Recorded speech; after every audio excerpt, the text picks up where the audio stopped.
Welcome to the webinar Test and Measurement for Open RAN and Cloud-Based Solutions for Private 5G Networks. In this bite-sized webinar, we will describe the importance of an Open RAN and cloud-based approach to private 5G based on specific use case requirements. We will also discuss key deployment challenges and the areas of testing required to successfully deploy private 5G scenarios. With us today, we have Sundara Venkatesh, Market Development Anritsu. Venky spent 20 plus years in the wireless, transport and wireline industry, working with multiple global operators and network infrastructure vendors. Hello and good morning. I am Venky, part of Market Development team at Anritsu, who is responsible for hyperscalers, private networks, and Open RAN solutions, test solutions. Okay, and I am Taranil, Executive Editor at the Fastmode. I have over 23 years of experience in research, analysis and strategy, most of which are in telecommunications and tech. The first session for today is a presentation by the Fastmode on how network visibility is a core requirement for 5G, followed by a presentation by Venky on two key architectures for private 5G and their testing requirements and challenges, which this session will take around 20 minutes. If you have any questions during any of the sessions, please input them into the dialog box. The questions will be answered via email by either Venky or me. We will get in touch with everyone who signed up with the full recording of this webinar. Okay, so let's begin. Okay, so beginning with the Fastmode section, network visibility, a core requirement for 5G. Okay, so private 5G networks have been gaining substantial ground in the last few years, and we are expected to surpass LTE networks by 2025. According to Berg Insight, while there are only 200 to 300 private 5G networks to date, this number is expected to catapult to nearly 10,000 by 2026, as opposed to only 4,000 private LTE networks in the same year. Likewise, in a similar study by Analysis Mason, it was found that 48% of all existing private networks use 5G, and only 6% of these are trials. So if we look at 2022 itself, a staggering 74% are 5G. This shows that 5G is fast becoming the network of choice for private network deployments. Okay, moving on. So here we have some quick facts on private 5G deployments. As noted by a report by Ascendient, 76% of manufacturers plan to adopt private 5G by 2024. The private 5G industry itself is a lucrative one. According to Frost & Sullivan, the market is forecast to reach 5.05 billion by 2026, up from just 600 million in 2021. Among those private networks currently being deployed, a notable example is Kittilä, the largest gold mine in Europe, who has partnered with Telia to implement a private 5G network both above ground and underground for mining operations. Another good example, the city of Las Vegas, which has teamed up with NTT to deploy the most extensive 5G private network in the US. Okay, so moving on. 5G networks in general boast massive improvements across various network metrics. So we have things like speed, latency, throughput, coverage, density, mobility, reliability, energy consumption, etc. So for enterprises with a private 5G network, each of these metrics play a key role in ensuring the performance and availability of their operations and services. But of course, the role of each metric differs by industry. So on this slide here, okay, we have three different industries or use cases, and the kind of metrics that matter the most for each. Okay, so if we look at massive IoT applications such as smart cities, these require extensive coverage and density, which can mean up to 1 million device connections per square kilometer. Additionally, 5G IoT networks need to be energy efficient, supporting 10 to 15 years of battery life for end nodes and devices. Okay, so mission critical industries, for example, in healthcare, don't require such high densities of battery life. Instead, latency and reliability is what's important. Remote surgery, for example, requires ultra low latencies of less than half a millisecond and zero mobility interruption times.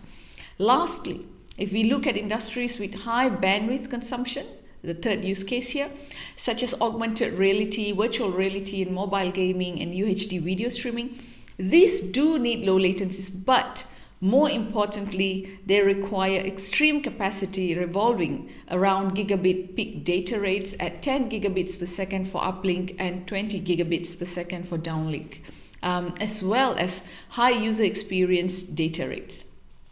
So we have other use cases that we have not put on this slide. For example, vehicle-to-vehicle communications metrics such as position accuracy, where this plays a big role for the application. Okay, so next slide. Visibility into network metrics enables telcos to ensure service assurance, perform traffic management functions, including network slicing, monitor network performance, and ensure network security. So these are all the major functions for the network. Being able to monitor key network performance metrics, okay, such as packet loss and latency, and perform root cause analysis enables operators to detect anomalies in the network and resolve issues in real time. Okay, guaranteeing SLAs for different applications, users or network slices, and maximizing quality of experience. Visibility into subscribers and devices on the network and key network parameters enables operators to prioritize critical applications, enforce fair usage policies, optimize their networks, deliver on KPIs, and maximize network uptime. So intelligent network management allows for real-time corrective actions and OPEX reductions. Okay, so there are a lot more use cases, and here we see the next one, which is with visibility into traffic patterns and network behavior. Operators can uncover cyber attacks, okay, and they can uncover rogue devices and also identify malicious traffic by looking at the anomalous traffic flows with threat signatures and known attack vectors. So coupled with intelligent and automated responses, defensive measures can be put in place to ensure these attacks are averted in real time. Okay, next slide. So inherently, we have greater visibility needs in 5G. We are saying that because, as we all know, there are a lot more functionalities in 5G, a lot more features and characteristics that hinge on a deep visibility into the network. So, for example, provisioning and automation of network slices requires visibility into the underlying traffic flows and into the CNFs and VNFs that are involved. Okay, and then in software-defined programmable networks, network issues can reside in either the control or user plane, often making debugging of issues more difficult and time-consuming. So here, issues in the control plane in particular can impact the entire network. Miscommunications and disruptions between the control and user plane present new visibility gaps. Likewise, cloud-native private 5G networks require monitoring and visibility into thousands of containerized microservices that are dynamic in nature, and that can be just short-lived instances. Furthermore, we have hybrid architectures in 5G that result in a fragmented monitoring system that makes diagnosis and root cause analysis difficult. Okay. So there's also another architectural aspect of 5G. And on this slide, we can see, and that is multi-access edge networks. So a growing number of enterprises are opting to bring their cloud computing resources to the edge to leverage the ultra-low latencies and high bandwidth offered by processing applications closer to the user. These include critical applications such as smart factories, drones, and autonomous networks, as well as resource-intensive applications such as mobile gaming and live UHD streaming. Okay, so visibility at the 5G edge is thus critical to ensure the optimization of speeds, capacity adjustments, cost optimization, improvements to user experience, and reduction in network downtime. Okay, so now that we have looked at the visibility challenges that we have, let's look at the opportunities for telcos in this area. So we see telcos playing a big role in supporting and enabling private 5G networks. So we have a couple of models here. In an entirely isolated local area network, telcos can be in charge of building and managing the network on behalf of the enterprise.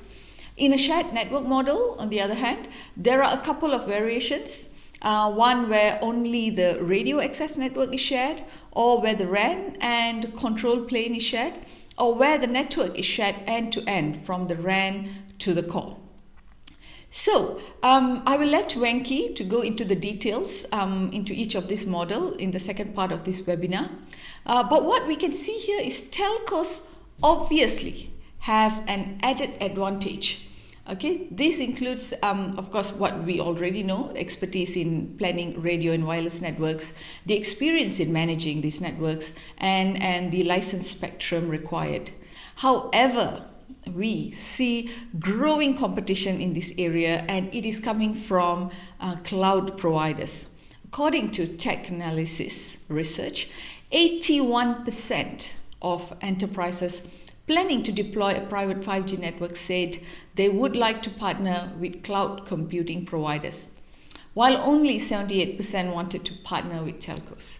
Visibility, hence, can become a major differentiator in driving operators' proposition in the private 5G space. I'm going to now hand this over to Venky, who will be explaining how operators can address visibility needs for private 5G networks with advanced testing and measurement. Okay, so over to you, Venky. Today, I would like to go over what private 5G networks are all about and some of the cloud-based approaches along with Open RAN influences on private 5G network. So the key areas of interest that is currently discussed within industry are private 5G networks, Open RAN and how private 5G networks could use Open RAN, cloud and MEC related aspects, and where they influence both Open RAN and private networks. So let's dive into this a bit further and see how these networks are and how they get deployed and tested. So what are private networks? Private networks, as the name suggests, are just private networks. They're not part of any public network, not any part of specifically networks that everybody else, including the public, are able to connect to. So there are reasons why an enterprise deploys a private network. Today, we have pretty much low or no cost spectrum available, like the CBRS spectrum, that pretty much any enterprise could apply and use for their own private network. The other main reason that an enterprise wants to use a private network is to have their own network control. They're able to control parts of the network and whatever they want within their network, either add subscribers, delete subscribers, and so on, without having to, talk to anybody in the public domain. The third aspect is the coverage aspect. So in many environments, indoor environments where private networks are typically used, the coverage from the macro network outside is very weak. And so they may not get the required performance, which is basically one of the key aspects for different verticals within private networks um, to get and get connected and be connected. The fourth thing, again, the fifth thing is the security too. So um, when it comes to a private network, it is believed to be more secure, mainly because all of their systems data and all private data is on their own network. It's not shared in a public environment. So security is an important aspect why people deploy private networks. Now let's see, there are two types of private networks. How do people deploy private networks?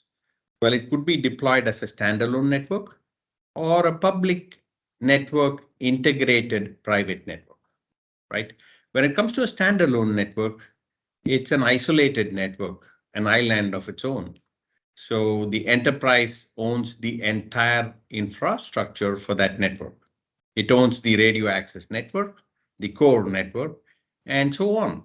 And that particular standalone network uh, probably would link to the public domain through some kind of a firewall, mainly to utilize public related services that may or may not be required by this network. The other type of network is basically a network slice from an operator. This is a public network integrated private network. So in this case, as you can see, all assets, including the hardware and could be even the spectrum, are all provided by a network operator like AT&T or Verizon. And they basically use their infrastructure and provide a network slice. But then please remember that this network slice, even though provided by a public operator, is a private network. It does not, you know, readily, the network slice does not readily use any public network related, you know, assets immediately. But then there is a slice from that public network asset that is allocated only for use for this private network environment. And this could be the case where there is a requirement for very, very critical latencies, for example, where smart factories or robotics or automated vehicles want connectivity and require latencies in the microseconds, so that to do that in a private network owned infrastructure would be very expensive and costly. So typically an operator has a carrier grade network that could extend such features. Now let's go forward and see how Open RAN reflects on or influences private networks. So Open RAN is an architecture. It's a very cost-effective architecture where the base station is split into three different parts. The RU, which is called the radio unit, is basically the radio unit and the antenna part. And then we have a distributed unit and a centralized unit. So this is how a base station is split. And the split between the DU and the RU within Open RAN Alliance could be a 7.2 split, or there are different, split versions that could be used. But typically it's a split 7.2, where part of the lower physical layer in the RU and the higher physical layer in the DU. And then the CU is again pretty much the baseband parts, right? The centralized units. So the reason this is a very cost-effective option for private networking is mainly because the ORAN architecture brings about competition and multiple vendors, playing different roles within this infrastructure. Since the main idea behind Open RAN is to offer open interfaces. And so the DU could be from one vendor, the CU could be from another vendor, and the RU could be from somebody else, and the software itself could be from different players within this, right?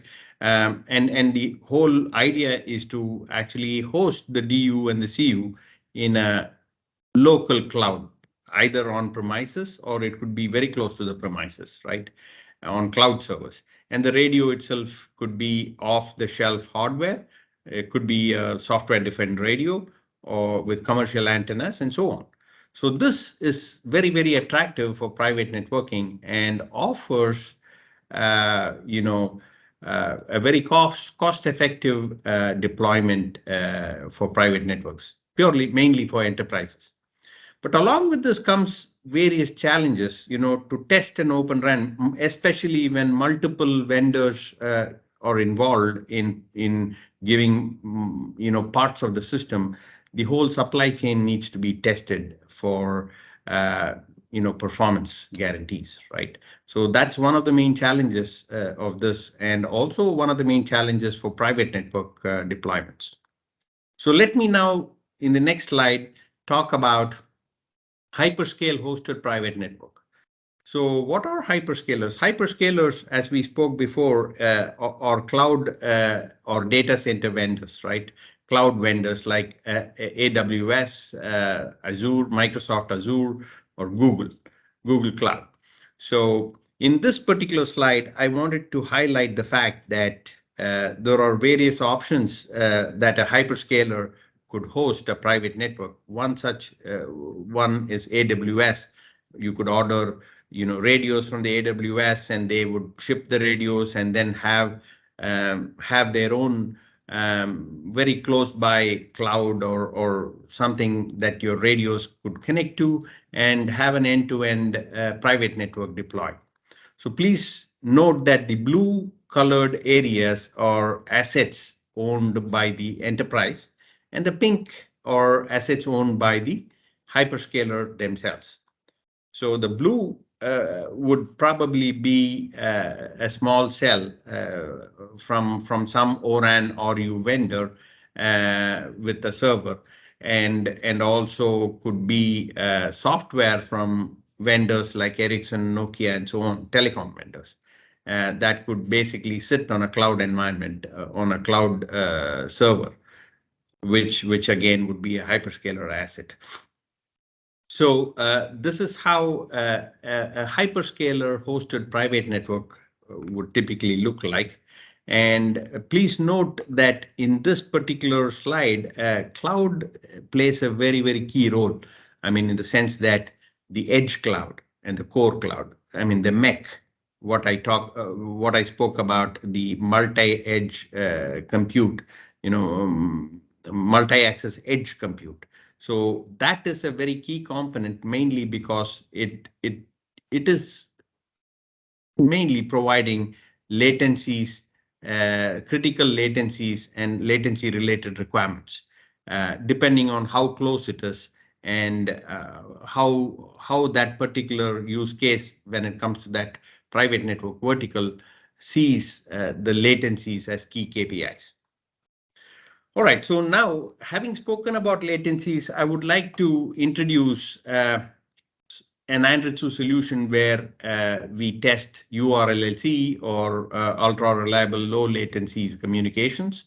And we have an MT1000 network tester that is basically a network master that basically does latency testing too, apart from the various throughput related, transport related testing it does.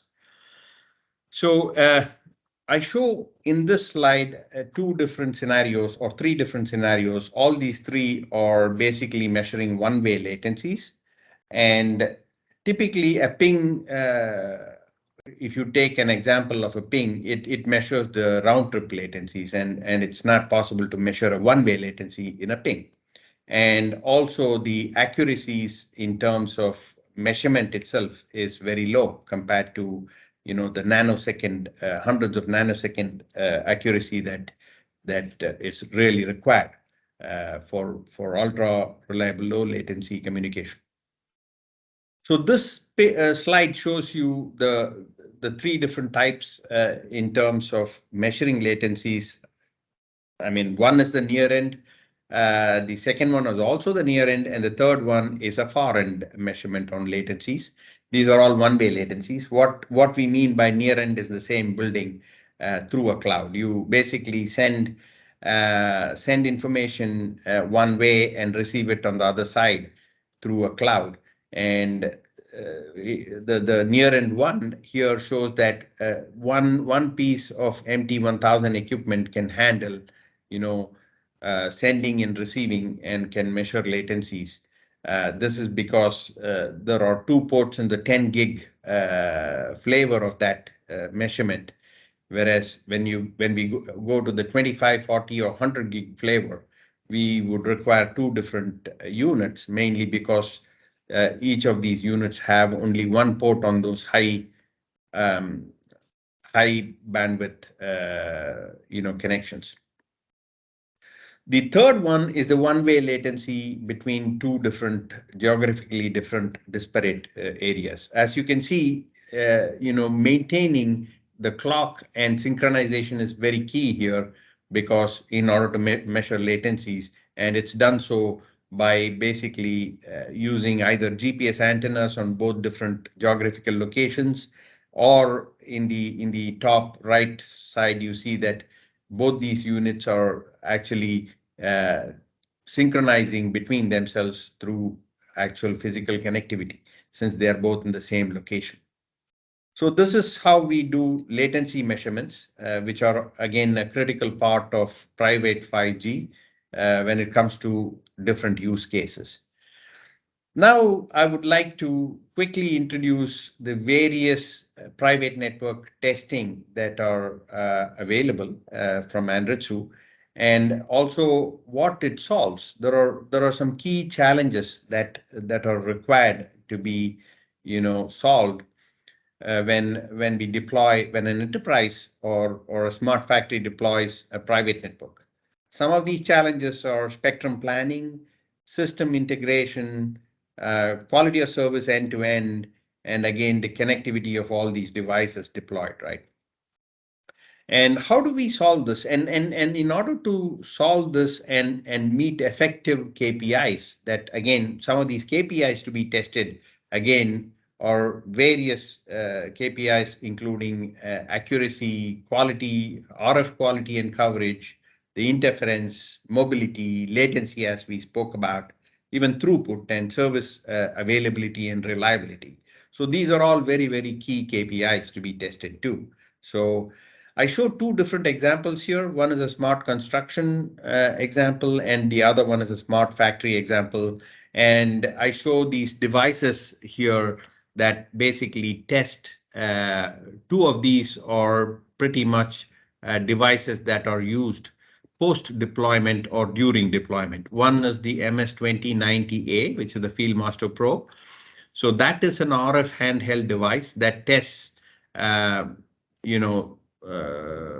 private 5G network when it comes to RF quality, coverage, blind spots, interference, and so on.